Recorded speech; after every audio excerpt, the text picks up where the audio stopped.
दीड दिवस विसर्जन सोहळ्याप्रमाणे 5 दिवसांच्या गौरी गणपती विसर्जन सोहळ्यानिमित्त चिरनेर मूळपाडा ग्रामस्थांच्या वतीने आयोजित आरती गायन मोठ्या भक्तिभावाने एकत्रित साजरा करण्यात आला।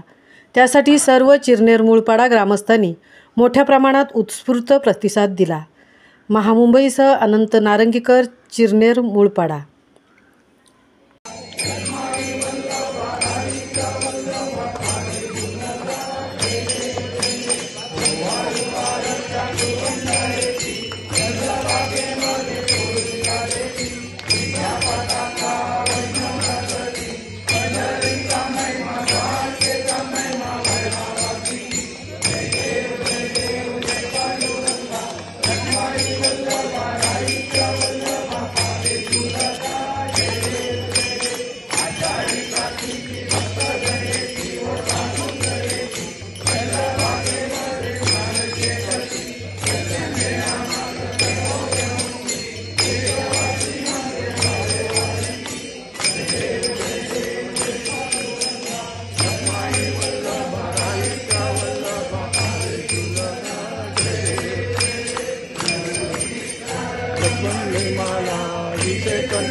लावण्य सुंदर मस्त बाला चैतन्य जन्मे